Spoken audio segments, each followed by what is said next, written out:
What's up everybody? It's time to dive into some more Halo Machinima, and today we're going to do something different. This is the first part of a 3-part series. We're going to be covering a part of Chronicler 177 Spartan Legacy Series. I call this the Lifebringer saga, as the 3 major stories are centered around her. In this video, we're going to be doing a recap of Lifebringer since I covered that in the last episode, and then we'll be getting into the side stories Judgement and Final Farewell, and then Brotherhood War. So let's go ahead and get into this. Since I covered Lifebringer in the previous video, I thought I should give you guys a short version of the events that happened in that part of the story. If you guys want to hear the full review, click the card up top. It's the first review in that video. So, Lifebringer is about Spartan B-257 Zack and the AI Humble Guardian, as they discover a mysterious planet and a deadly new threat to the UNSC. One thing that I overlooked is that Lifebringer picks up from the Reach, the Last War part of the Spartan Legacy. I hadn't watched the Last War, so I didn't know that at the time. On their way back home, Guardian notices an uncharted world and asks Captain Riabel to make a detour to check it out. On their way there, they are attacked by the Radical Reformation, a faction who believe that using alien technology will allow them to one day overthrow the UNSC. At this point in the story, they're seen more as alien technology worshippers, but yeah, that's their end goal. The UNSC ship, the Homeward Bound, gets attacked by the Reformists and a planetary defense cannon, which causes Zack and Guardian to escape to the planet Cradle and meet up with the surviving Marines, and fight through the Reformists on the planet. It's here he meets up with Sergeant Teresa Denver. After regrouping, they get attacked by an enemy known as the Hyboreans, artificial warriors that were created to help stop the flood. It turns out that the Hyboreans were Forerunners. They were turned into Hyboreans by one of their own, the Lifebringer. When the Forerunners found out, they imprisoned her on the planet. She manages to take control of Guardian and used him and Zack to help her escape her prison.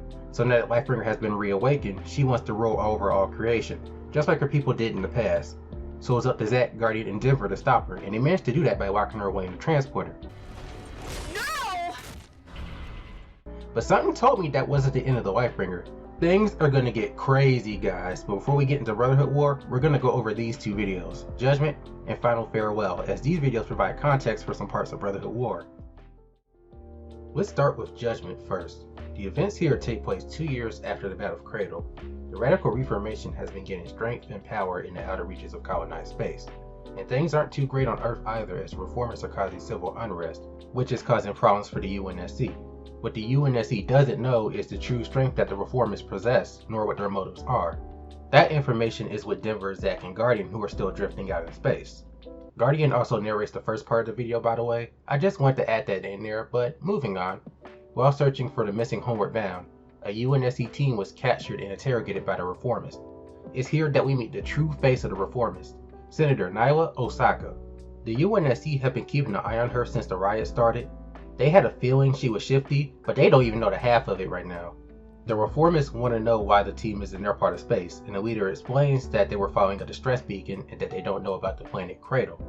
Nyla believes him, but unfortunately, the reformists have an axe to grind over the people they lost on Cradle. This ends with the squad leader sacrificing himself for his remaining men. Well, Hugo Mannix, your judgment has been decided. Do you have any last words? I'll see you in hell. Tell the devil that Nyla Osaka sent you. The reformists had killed some of them beforehand, which is why there are only 3 at this point. Nyla keeps her promise and lets them leave the area, but her second-in-command Marcus Garrett reminds her that they will tell the UNSC about them. But the thing about that is that it was a half-hearted promise. As soon as they left the area, Nyla gave Marcus the order to kill them. This was an insightful video, as it gave the reformists some depth. The reformists are a political movement. These are people who have lost friends and family to war, and they resent the UNSC, as they were directly or indirectly the cause of the pain that they suffered. They want a galaxy free of war, and they're willing to fight for it. It makes the reformists sympathetic in a lot of ways, but they do have an extremist side to them that makes them the enemy. And they're going to do something very stupid later on, but we'll get to that when we get to it. The next video is Final Farewell, and this one serves as a prologue to Brotherhood War. It centers around Sergeant Scott from the Omega Halo series in the Spartan Legacy. Lieutenant Braxton, now Commander Braxton, meets up with Scott and they start to catch up. The Heart of Defiance, the warship from Omega Halo, is about to be decommissioned, and they reminisce about their time with her. But Braxton reveals the main reason he's there. Braxton was there to inform Scott that he was requested to meet with a Director Manias over at UNSC headquarters. UNSC headquarters, ain't she beautiful? Manias asked Scott to come meet with him to discuss the current project he's working on. Manias' vision is to mainline the Spartan program to create an army of Spartans. That way no threats like the Covenant or the Fleet Master can ever threaten Earth or its colonies again. This group will become the Spartan 5s, and he wants to know if Scott wants to be one of the first to go through with the program, and you don't get his answer here, you have to wait and find out. But that's enough of the side stories. Now it's time for the next chapter of the Lifebringer saga.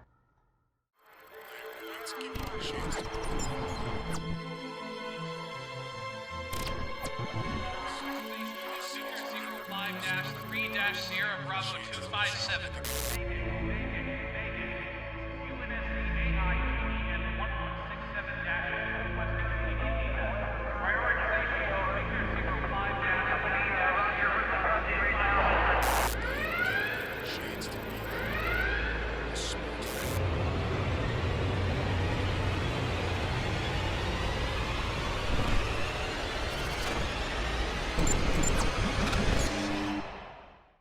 Zack has finally been awakened out of cryosleep, and Teresa Denver and his old friend Efren Logan were there to welcome him back. Logan is also from the Reach the Last War part of Spartan Legacy. A lot of time has passed since the Battle of Cradle, 15 years in fact, and a lot has changed. Logan is retired and is now a councilman. How about that? The Spartan project that Manias is working on has come to fruition. The Spartan program has been expanded and is now the UNSC's top Spec Ops branch. Zack is a bit overwhelmed by all of this, and that's understandable. Not only is it 15 years later, but there are Spartans everywhere. It's similar to when Chief returned in Halo 4. Guardian is there as well. He had to shut down to conserve power, but he was reactivated when the UNSC found the Homeward Bound, and he was able to tell them what happened on Cradle and about the radical reformation. I guess he's been helping out the Spartans in the meantime. After Zack and Guardian catch up, he and Teresa meet Spartan Master Edward Galloway. He's the commander of the Spartan 5s. He and Logan explain the Spartan program in a bit more detail down the armor, equipment, training, and how the Spartans are deployed after they finish the program. The compatibility of the Spartan 5's augmentations are about 80%, and the success rate of the process is almost perfect, so that allows a greater chance for Marines to become Spartans if they want to. It's worth noting that Zack and Teresa are legends to the UNSC at this point, especially Zack. I think he's up there with the Master Chief, or at least not too far behind him. The group also discusses the Reformist leader, Nawa Osaka. Thanks to Guardian filling in the UNSC on what happened at Cradle, the UNSC has the evidence they need to pin her to the wall. The squad leader in Farewell mentioned that the UNSC had eyes on her for a while, but now they got the evidence they need for a trial.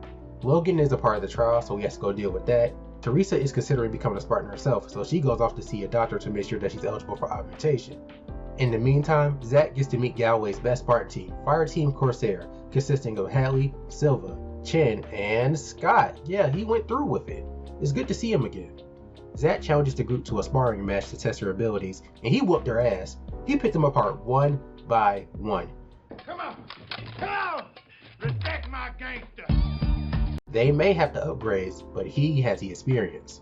Zack meets up with Denver, and sadly, she's not compatible with the augmentations, which is a shame because she deserved the upgrades, but hell, she's badass without them, and to be honest, she's better off without them. Zack tells her this himself, and this was the first sign of something deeper developing between the two of them. Meanwhile, at the trial of the decade, Nawa is on trial for the charge of treason, and she does a good job of displaying the Reformation in a positive light. But what she didn't know is that the board had footage of what went down on Cradle thanks to Zack's helmet cam. With their shady activities brought to light, Nawa's mask has come off and she's speaking in a more menacing demeanor. She goes on a tirade about how the Reformation will bring down both the UEG and the UNSC, and she pretty much declares war on both entities. Of course, Nawa is found guilty. That little speech of hers was just extra.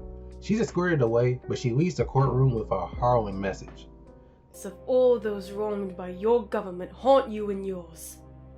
Remember, gentlemen, your time is coming. After the trial, Manias talks to Zack and Denver.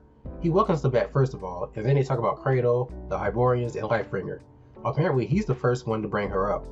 Manias will then ask Zack if he's sure that the Lifebringer was killed. He confirms that she was trapped in a transporter loop, which counts, I guess? He leaves, but the conversation and Manias' demeanor gives Denver a bad feeling, and she's not the only one. Later on, Zack is chilling on the roof and Denver joins him. They talk for a bit about how much time has passed, and they share a little bit about their personal lives. Zack doesn't really have much of a life outside of being a soldier. That's the case for most Spartans. Your life is the UNSC. Teresa shares a story about how she was supposed to be home for her little sister's 25th birthday, but come to find out her sister was killed by a drunk driver 2 years before now. She says that soldiers like them should stick together because they're all they got. But right after that, a rat corvette appears from slit space. The reformers have pulled up. That war Nawa was talking about is here. The Battle of Seattle has begun. They want to take out the Spartans and free Nyla. Honestly, I don't think there was anything the UNSC could do about this. The Reformists bypassed Earth's defenses probably thanks to a backdoor from Nyla. But you gotta think about it. The Reformists weren't gonna take too kindly to them locking up their leader. Zack and Denver take to the streets and they notice that the Reformists have made upgrades to their weapons and vehicles. These guys were taken way too lightly. They have to make their way to the prison to make sure Nyla doesn't escape, but along the way they help the Marines who are a bit outmatched. And they were doing a decent job up until a Banshee laser destroyed the area and killed all the Marines except Denver. They managed to catch up to Nyla, but she ends up escaping, but they can't worry about her right now. The war has only begun. Zack, Teresa, and the Marines are taking it to some ghosts in a Wraith, but this is a bad situation they're in. Luckily enough, air support shows up in the Reformers' retreat. Osiris shows up and places the Marines with Guardian with them, having procured a suit of armor. He convinced Manias that he was more useful in the field with Zack, and you can't argue that. Zack tries to convince Teresa to go with the Marines since she's still injured from the Banshee attack. She begrudgingly leaves with them, and her health and safety is going to cause some tension between them, but we'll talk more about that when we get to Hyborean. Zack is also supposed to go back with the Marines. Scott would love to have him, but the Spartans have become their own branch. Since the older Spartans were originally under Navy jurisdiction, their orders still include him. But Guardian pleads Zack's case to let him join them, which prompts Scott to call Manias about it. There is some funky elitism going on between the augmented Spartan 5s and the unaugmented.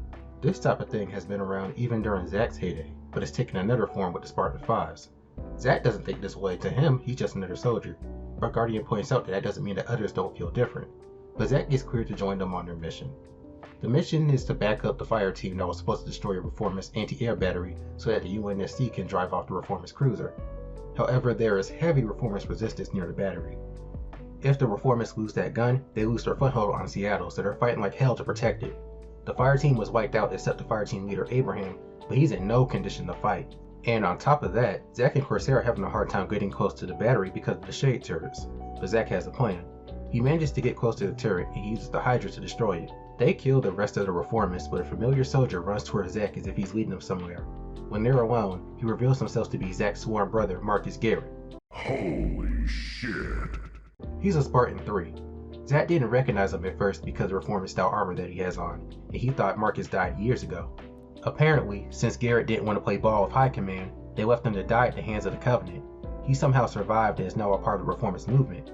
He resents the UNSC for what he, Zack, and other kids went through as a part of the early Spartan programs. Corsair managed to destroy the AA battery while they were talking and Marcus escapes. Back outside, Abraham is killed by a Reformist soldier, and now Corsair and Zack are debating what to do with him. But out of nowhere, Hadley kills him. Hadley, what the hell did you do? Just solved your problem, Scott. Scott is pissed, but figures it's best that they just delete their helmet cam footage and forget this happened. With the AA gun destroyed, Lieutenant Braxton shows up in his brand new warship, the Going Forward, and chases away the cruiser. Back at command, Manias and Zack are talking about the events of today, and he also shows Zack his new project, the first UNSC automated soldier, the Centurion. Remember this for later. Manias schedules a meeting as the UNSC needs a plan on how to deal with the Reformists. The plan is to try and cut the head off the snake, and that's to recapture Nyla. Zack and Guardian are going to be on the front lines with the Spartans, and Teresa will be right alongside them, as like Zack, she's had the most experience dealing with the Reformists. And on top of that, she got promoted to first lieutenant. Upgrades or not, she's coming up. The UNSC is preparing for the next battle against the Reformists, and at the next debriefing, it's revealed that Nyla is still on Earth. She was last seen in the Tian Shan Mountains. A recon team managed to relay this message before they went radio silent. You already could guess what happened to them. Likely killed, but the plan is to search the mountains for her and the Reformists, and either capture her or to take her out when the chance presents itself. Zack, Teresa, and Silva managed to take out a Reformist outpost, and they find an ODST that's still alive. He got beat the hell up, but he'll be alright. This is Sergeant McGarry, and he's the leader of the recon team that told Manias about Nyla. He lets the group know that Nyla is still at her base of operations. He gives them a map of the area. This does present a dilemma. Teresa thinks they should call in for backup, but if they do that, the Reformists would just move Nyla so they're on their own. They give Scott's group coordinates to take out an airfield to kill any chance of an aerial response, while Zack's group takes out their communications. They reach the Reformist base, and with their communications and air support cut off, Nyla has nowhere to run. They capture her, but Marcus shows up. He wrecks Teresa, and Zack chases after him, but he escapes. But hey, they capture the Senator. That was their main objective after all. Back in Seattle, Zack checks in on Teresa at the hospital. Marcus really did a number on her, but she'll be okay. Teresa brings up what Marcus said to Zack back at the Reformist base. When they first met, Marcus proposed that Zack should join the Reformation to fight against the UNSC for what they did to them. This has been eating at him because he doesn't want to fight Marcus, but he's on the other side as well. He doesn't know how to handle the situation, but Teresa comforts him after freaking out. She thought Zack was thinking of joining the Reformation, but he reassures her he's not, but he does ask that this be kept between them. Zack meets up with Manias again, and Nyla is locked up at Spartan Command. If she was sent to a prison, the Reformation would just bust her out again. They talk about the Reformation. So far, the UNSC has been steamrolling them, but it feels like they're missing something. So to deal with this uncertainty, Manias wants to end the war as quick as possible. Hadley recovered some information from the base that they raided in the mountains. Within that was a location of a secret R&D facility in the Glasslands in Africa. This is the second most important base behind Nyla's, and it's also the fallback location for Marcus if Nyla's base was to ever fall. The plan is to go out and raid the base to kill Marcus. Zack is the only person Manias trusts to carry this out, and ooh, I know Zack is conflicted. He really doesn't want to kill Marcus, but he also feels like he has no choice. They begin their assault on the base, but to reach it, they have to move through a canyon, which means choke points. There was a reason the Reformers set up shop here. There were some obstacles like some energy fields, and Scott and Zack talk about their past battles and about Catherine. She's a legend in her own right, and they both fought alongside her at some point. They managed to reach the Reformers' outer compound, and they're clearing the place out, but the Reformers had something up their sleeves. They're getting closer. Wait, they're warhead signatures! Missile strike! Cover! Cover! Cover!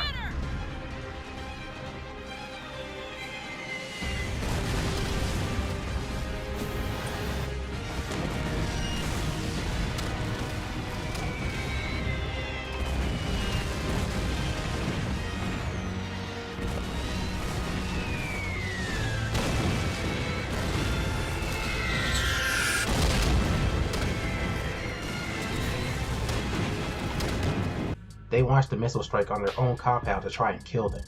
The Reformers are using an old missile battery. The bad news for them is that those take a long time to reload, so the team decides to have Hadley scout out ahead, and the mission has caught a bit of a snag. The main Reformers base is surrounded by a giant wall that only a scorpion could blow through.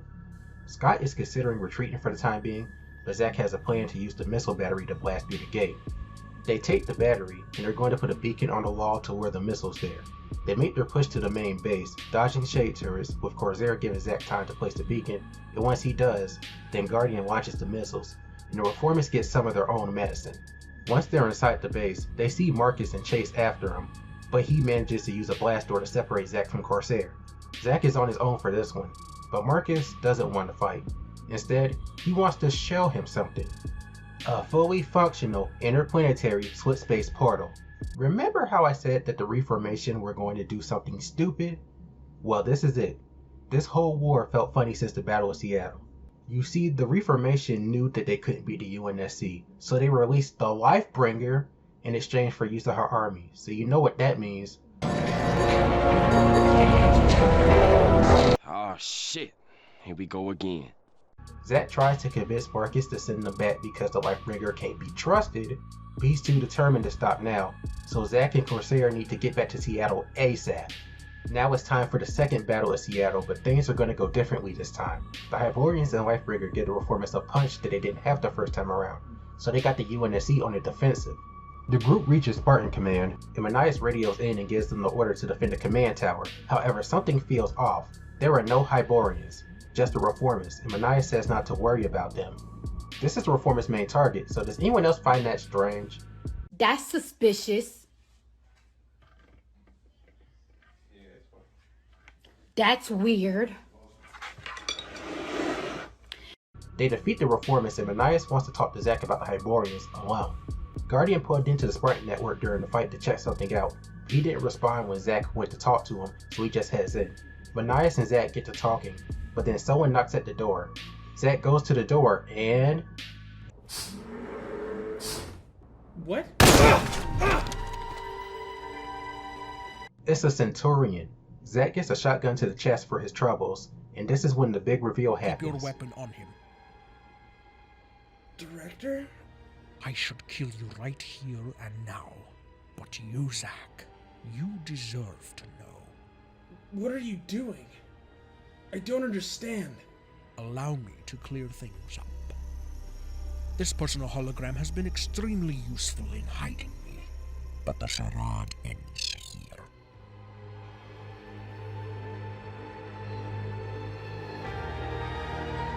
Yep, it's Lifebringer. She's been posing as Manias for almost a decade and has been playing both sides while building an army of her own. You want to guess who that is? It's not just the Centurions, it's the Spartan 5s. She's the creator of the program after all. A part of the 5's augmentations was a biological receptor that, when it detects her signal, will override the Spartan 5's neural network and make them subservient to her. With them under her control, she can destroy the UNSC from within, which also means victory for the Reformation, although a hollow one. And that's exactly what happened. I hated seeing Braxton get killed, man. Lifebringer also starts sharing her vitriol towards Zack. She is still salty about being locked away in that transporter. Zack was the only one that could potentially stop her, and she knew he would return to Earth eventually. So when he came back, she kept him close under the guise of Manias until this very moment. Right when she was about to kill him, Guardian hijacks the Centurion and saves him. When Zack was fighting outside, Guardian stumbled upon a super encrypted file which made him suspicious. This file contained all of the Lifebringer's plans. The reason the war with the Reformers was so weird is that it was just a way to stall for time to complete that huge portal, and it was checkmate when the Hyboreans made it to Earth. The UNSC has lost. It was completely destroyed from within, and now all they can do is run. As they're leaving, Zack remembered something important. Wait. Where's Corsair? Get down!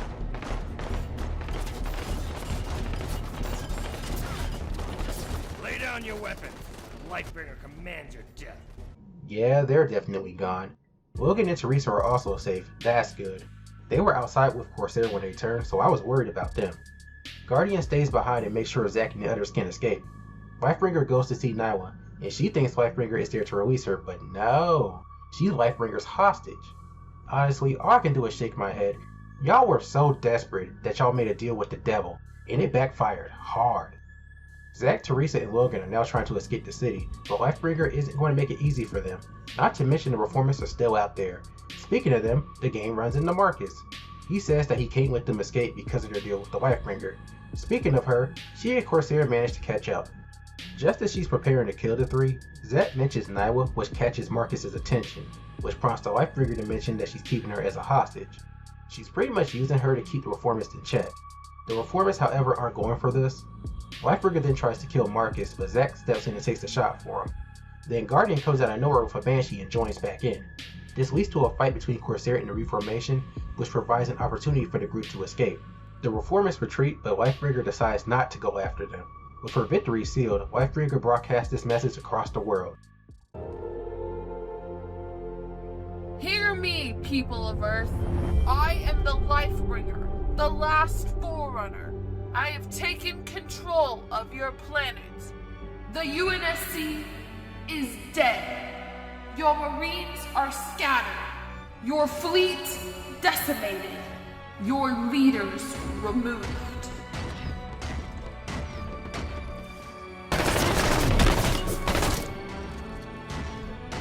The Spartans obey me now. They will be your overseers. Resist, and you will be removed. And to those who feel they have the courage to attack me, do not. Should a military aid attempt to reach Earth, should my cities come under attack from organized forces, I will execute every last civilian on this planet. I speak directly to those who would defy me.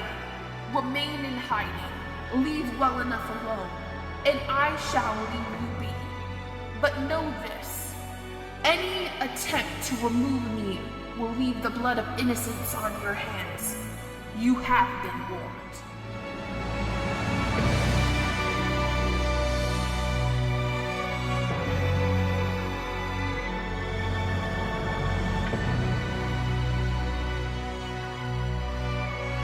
Life as you know it has ended this day. A new era is upon you. All of you must submit before the reign of the Lifebringer.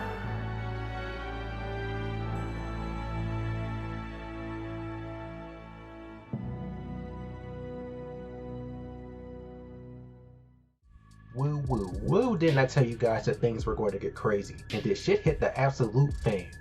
Lifebringer has taken over the whole planet, and it's going to be a hell of a fight to take it back from her. There were warning signs about Manias. The biggest one for me is that he was the only one who ever talked about the Lifebringer. Why not bring this up to Logan and other high-ranking officers? She wanted to make sure that no one was ready for when she struck. Guardian was too busy helping out the Spartans, so he never had a chance to investigate Manias. He even mentions this. But yeah, Brotherhood War was amazing. I knew what happened on Cradle wasn't the end of the Lifebringer, and she came back with a vengeance. This ends part 1 of the Lifebringer trilogy. I hope to see you guys in part 2, where we'll be covering Zulu Flight and Brotherhood War Aftermath. I want to thank you guys for watching the video. Feel free to like, comment, and subscribe, and I'll see y'all in the next one. Peace. DDDJ Sonic 3.